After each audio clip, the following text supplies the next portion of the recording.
Lorry డ్రైవర్ని బెదిరించి అతని వద్ద నగదు, సెల్ ఫోన్ను తస్కరించిన ఘటనలో 2 నిందితులను విశాఖ జిల్లా గాజువాక క్రైమ్ పోలీసులు అరెస్ట్ చేశారు. ఈ మేరకు కేసు వివరాలను crime ADCP Mohan Rao, ACP D లక్ష్మణరావులు వెల్లడించారు. ఈ నెల 10వ తేదీ తెల్లవారుజామున 2 గంటల ప్రాంతంలో ఒరిస్సా ప్రాంతానికి చెందిన సామందు శాంత అనే lorry driver Gajuwaka Sardar next అపార్ట్మెంట్కి వెళ్లే దారిలో లారీని పార్క్ చేసి ఉన్న సమయంలో పెదగంట్యాడ మండలం అప్పికొండ, మదీనాబాగ్ ప్రాంతాలకు చెందిన సాది హరికృష్ణ, గరికిన శివ అనే వ్యక్తులు లారీ డ్రైవర్ని బెదిరించి గాయపరిచి అతని వద్ద 2,000 రూపాయల నగదు, మొబైల్ ఫోన్లు లాక్కుని పారిపోయారు. డ్రైవర్ ఫిర్యాదుతో రంగంలోకి దిగిన పోలీసులు ఎట్టకేలకు నిందితులను అరెస్ట్ చేశారు. ఈ సమావేశంలో ఇన్ఛార్జ్ సిఐ ధాలిబాబు, ఎస్ఐ మన్మథరావు తదితరులు పాల్గొన్నారు. ఏరియాలో కాన్ఫరెన్స్ హాల్లో హాజరైన ప్రియమైన పాత్రికేయ మిత్రులకు, సోదరామ్మలకు అందరికీ నమస్కారం. ఈరోజు ఈ కాన్ఫరెన్స్ లో మీటింగ్ పెట్టామంటే దీనికి చాలా ప్రాముఖ్యత ఉంది. ఎందుకంటే గాజువాకలో 2 దోపిడీ దొంగలని అరెస్ట్ చేయడం జరిగింది. దానికి సంబంధించిన వివరాలు మీకు ముందుగా తెలియపరుస్తున్నాం. ఈరోజు కంప్లైంట్ దారు 13/3/25 తేదీన ఉదయం 6 గంటలకు ఫిర్యాదుదారుడు సమందు శాంత, ఒరిస్సా రాష్ట్రానికి సంబంధించిన లారీ డ్రైవర్ గారు పోలీస్ స్టేషన్కి వచ్చి అతను లారీ డ్రైవర్గా పనిచేస్తున్నట్టు, అదే రోజు తెల్లవారుజామున ఉదయం 2 గంటల నుంచి 3 గంటల మధ్యలో తన లారీ సర్దార్ నెక్స్ట్ అపార్ట్మెంట్కి వెళ్లే దారిలో పార్క్ చేసి ఉన్నప్పుడు 2 గుర్తు తెలియని వ్యక్తులు బైక్ పై వచ్చి ఆయన వద్దకు వచ్చారు. వచ్చి మొదటి వ్యక్తి ఏం చేశాడంటే రాళ్లతో లారీ అద్దాన్ని పగలగొట్టేసి, రెండో వ్యక్తి అతని కత్తితో బెదిరించి ముఖంపై పిడిగుద్దులు కుదిరించి బలవంతంగా లారీ డ్రైవర్ నుంచి సుమారు 2,000 రూపాయలు లాక్కున్నారు. అలాగే అతనికి సంబంధించిన మొబైల్ ఫోన్ కూడా లాక్కొని దుర్గానగర్ వైపు పారిపోయారు. 2 నేరస్తులు చూస్తే కూడా గుర్తుపడతానని కూడా తెలియజేశారు. అతడి మొదటి వ్యక్తి పొడబాటి జుట్టు ఉంటుందని మరియు అతను వారిద్దరిని కూడా గుర్తించగలనని మళ్ళీ చెప్పడం జరిగింది, గుర్తిస్తానని. తర్వాత ఈ సంఘటన గురించి పోలీస్ కంట్రోల్ రూమ్ పోలీసు వారికి ఫోన్ ద్వారా కూడా 112 ద్వారా ఫిర్యాదు చేయడం జరిగింది. చోరీ సొత్తు మొత్తం కూడా సుమారు 5,000 రూపాయలు సంబంధించిన పోలీసు వారు తెలుసుకోవాలని కంప్లైంట్ ఇచ్చారు.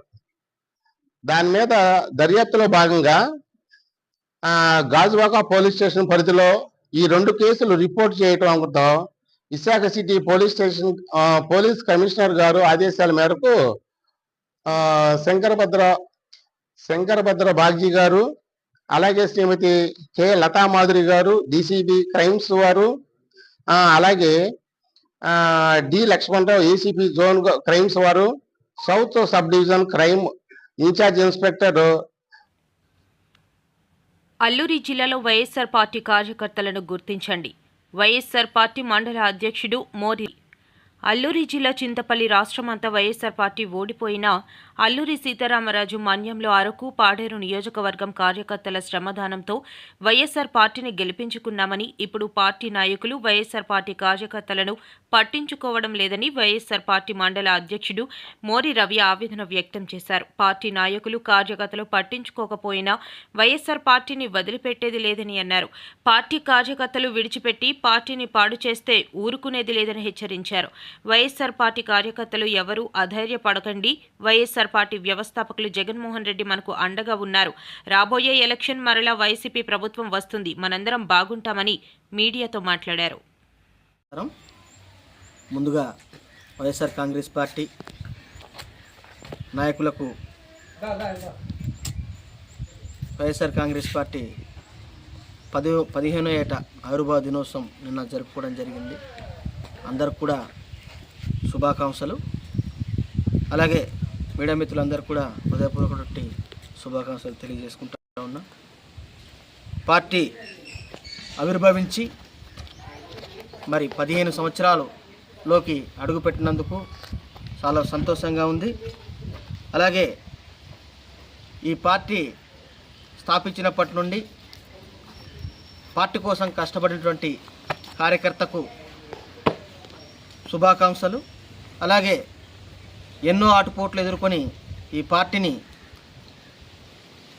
మా పార్టీ మాది అని భుజ స్కంధాల మీద వేసుకొని నడిపించినటువంటి నాయకులందరికీ కూడా హృదయపూర్వక నమస్కారాలు తెలియజేస్తూ ఉన్నాం. నేను మోరి రవి, పాడేరు నియోజకవర్గం, చింతపల్లి మండలం, మైలికించం గ్రామం మాది. దివంగత ముఖ్యమంత్రి గౌరవనీయులు రాజశేఖర్ రెడ్డి గారు ఒక్క ముఖ్యమంత్రి పదవిలో ఉన్నప్పుడు ఆయన చేసినటువంటి అనేక సంక్షేమ కార్యక్రమాలకి ఎంతగానో నచ్చి ఆయనకి అభిమానిగా ఉన్నటువంటి పరిస్థితి. తర్వాత అకారణంగా మరి ఆయన మరణం చెందిన తర్వాత మరి రాష్ట్రమంతటా కూడా మరి ఎంత ఉదురుగట్ట అయిందో మీకు అందరికీ తెలిసిన విషయమే. ఎన్నో ప్రాణాలు కోల్పోయి ఆ మహానేత చనిపోవడంతో ఎంతోమంది గుండె పగిలి చనిపోయినటువంటి పరిస్థితి. ఆ తరుణంలో ఇంకా ఇలాంటి నాయకుడు మాకు దొరకడు, ఇలాంటి నాయకుడు ఇంకా మళ్ళీ జన్మలో రాడనేటువంటి మరి ఒక ఆలోచనతో ప్రజలందరూ ఎదురు చూస్తున్న తరుణంలో మరి గౌరవనీయులు పెద్దలు మాజీ ముఖ్యమంత్రి వర్యులు జగన్మోహన్ రెడ్డి గారు ఆ కుటుంబానికి, ఆ చనిపోయినటువంటి కుటుంబాలకు పరామర్శించి మరి నాన్నగారు లేని లోటు నేను తీరుస్తానని, నాన్నగారు ఒక ఇంత పని చేస్తే నేను 4 ఇంతలు పనిచేసి మీకు అందరికి కూడా అండగా ఉంటానని చెప్పి భరోసా ఇచ్చిన తరుణంలో మేము జగన్ గారికి అభిమానులుగా నడిచినటువంటి రోజులు ఇప్పుడు గుర్తు చేసుకోవాల్సి వస్తుంది. నిజంగా నడుస్తున్న తరుణంలో మరి వైఎస్ఆర్ కాంగ్రెస్ పార్టీ మరి 2011 మార్చి 12న 2019-24 ఒక మాటలో చెప్పాలంటే మళ్ళీ చీకటి రోజులు ప్రారంభమైనాయి. నేను ఏ వ్యక్తుల గురించి నేను మాట్లాడడం లేదు. రాష్ట్ర ప్రజలు పడిన బాధ, ఒక అసమర్థ పాలన వల్ల ఇష్టానుసారంగా చేస్తే ఏం జరుగుతుందో ఇది ఒక కేస్ స్టడీ. అధ్యక్ష, ఈ రోజు మనం చూస్తే ఎవరైతే పీపీఎల్ చేస్తారు, పీపీఎల్ ఆధారంగా వాళ్ళు ఇన్వెస్ట్మెంట్ పెడతారు. ఈ దేశంగా కోర్టులు ఉన్నాయి.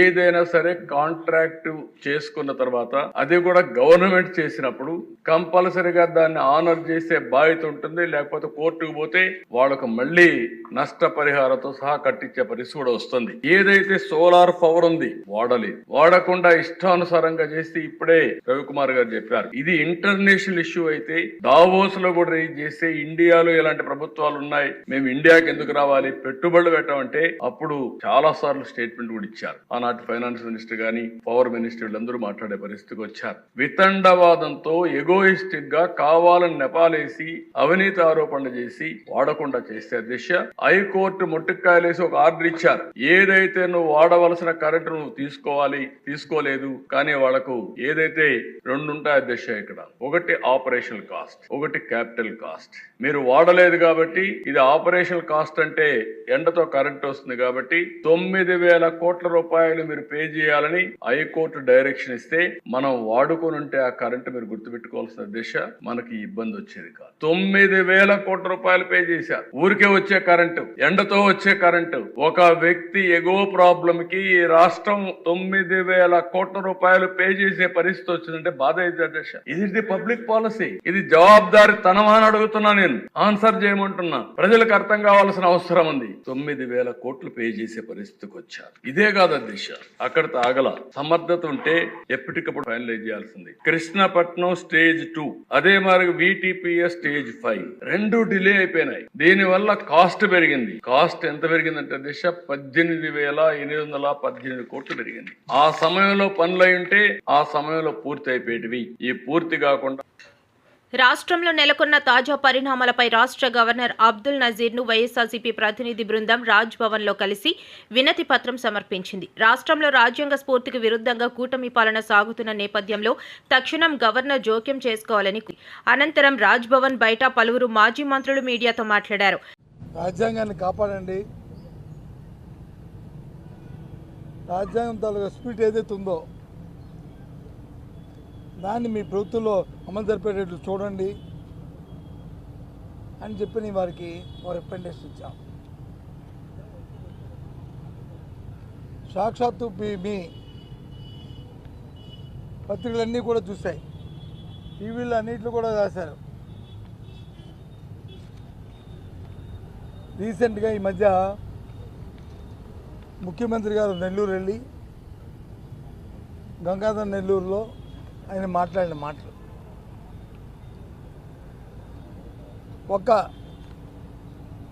ఏ పని చేసినా సరే తెలుగుదేశం పార్టీ వాళ్ళకే చేయండి, వైసీపీ పార్టీ వాళ్ళకి చేయొద్దు, చేస్తే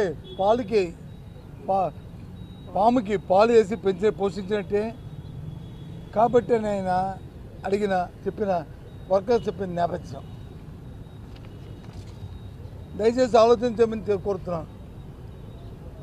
ఎవరైనా బెనిఫిషరీ ఉంటే బెనిఫిషరీకి పార్టీలు ఉండవు, బెనిఫిషరీకి వర్గాలు ఉండవు. బెనిఫిషరీకి ఏదైతే ప్రభుత్వం నిర్దేశించిన పారామీటర్స్ ఏవైతే ఉంటాయో వాటి వరకే చూసి ఆ పారామీటర్స్ కానీ సరిపోతే ఆ రకంగా వారిని లబ్ధిదారుడిగా చేకూర్చడం అనేది భారత రాజ్యాంగం ఇచ్చే హక్కు. అలా కాకుండా ఆయన ప్రమాణ స్వీకారం చేసిన ఓతికి దానికి వ్యతిరేకంగా చట్టాన్ని చేతిలో తీసుకుంటూ కాన్స్టిట్యూషన్ వైలేషన్కి పాల్పడుతున్నారు చంద్రబాబు నాయుడు గారు, ముఖ్యమంత్రి గారు, వారి తాలూకా క్యాబినెట్ అంతా కలిపి. వారితో పాటు బ్యూరోక్రసీ మొత్తం అందరూ కూడా ఈ విధంగా వారి పరిపాలన సాగుతుంది. కాబట్టి మీ ప్రభుత్వంలో మీ ఇంటర్వెన్షన్ అవసరం గవర్నర్ గారు అని చెప్పి వారికి ఈరోజు మేమందరం విన్నవించుకున్నాం. ఎప్పుడు కూడా దేశ చరిత్రలో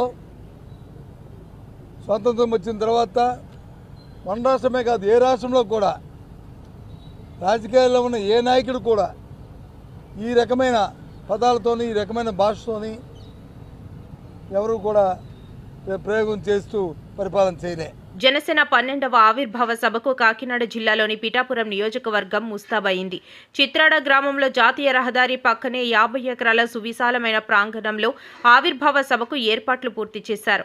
జనసేనాని డిప్యూటీ సీఎం పవన్ కళ్యాణ్తో పాటు పార్టీ నాయకులు, జన సైనికులు, వీర మహిళలు, అభిమానులు లక్షల సంఖ్యలో తరలివచ్చేలా ఈ బహిరంగ సభకు ఏర్పాట్లు చేశారు. ప్రతి శాసనసభ పార్లమెంట్ స్థానం నుంచి అద్భుతమైన మెజార్టీతో గెలవడం అనేది ఎవరు కూడా ఊహించలేరు. అది కేవలం ఒక విజయం అనేది ఒక పదవి కోసం అనేది కాదు. దాని వెనుక ఎంతో నిజాయితీ ఉంది.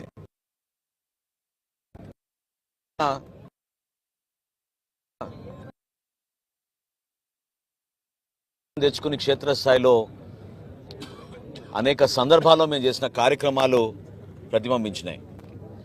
ఈరోజు ఇంతమంది గౌరవ శాసనసభ్యులు, పార్లమెంట్ సభ్యులు,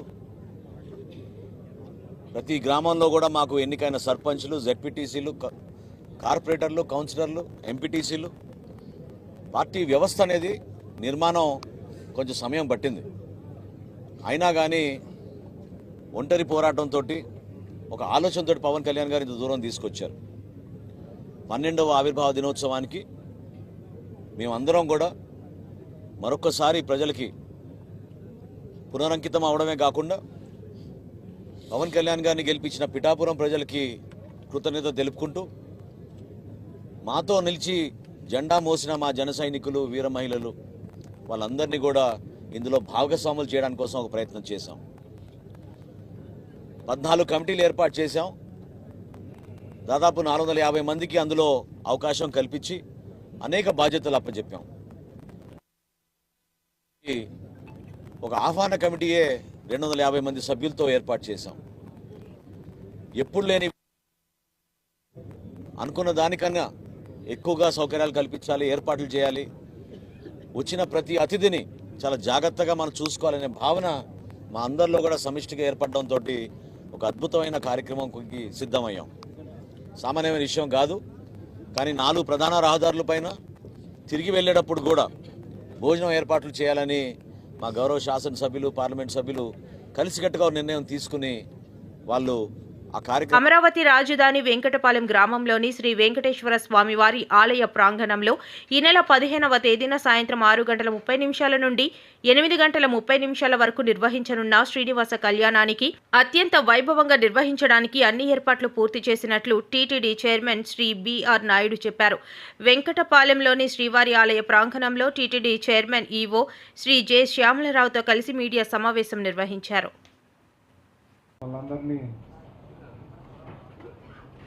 ఆహ్వానించడం జరిగింది. ఇదే కార్యక్రమంలో ముఖ్యమంత్రి గారి ఆకాంక్ష ఏంటంటే అమరావతి పునర్నిర్మాణం జరగబోతుంది. సుమారు 30,000 కోట్లకు పైగా ఫస్ట్ ఫేజ్లో టెండర్ ప్రాసెసింగ్ జరుగుతుంది. ఈ నేపథ్యంలో ముఖ్యమంత్రి ఆలోచన మేరకు ఇక్కడ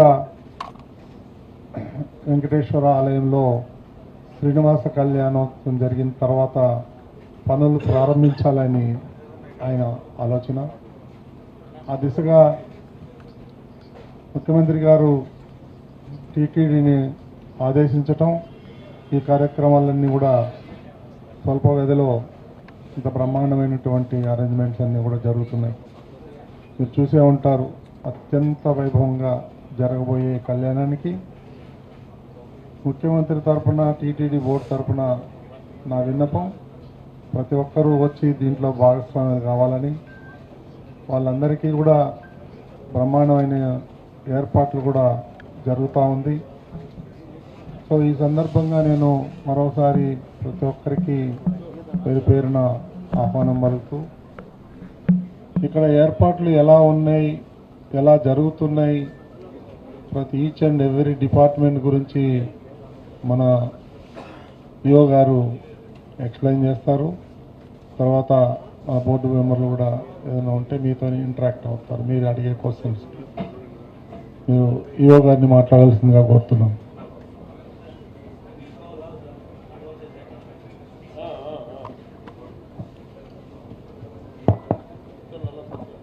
ఓం నమో వెంకటేశాయ. వెంకటపాలెంలోని శ్రీ వెంకటేశ్వర స్వామి ఆలయ ప్రాంగణంలో ఈ నెల 15వ తారీఖున సాయంత్రం 6:30 నుంచి 8:30 వరకు టీటీడీ ఆధ్వర్యంలో శ్రీనివాస కళ్యాణం జరగబోతుంది. దానికి అన్ని రకాల ఏర్పాట్లు కూడా చేస్తున్నాము. టీటీడీ తరపు నుంచి వివిధ ప్రాంతాల్లో లోక కళ్యాణార్థం శ్రీనివాస కళ్యాణం నిర్వహిస్తూ ఉంటాము.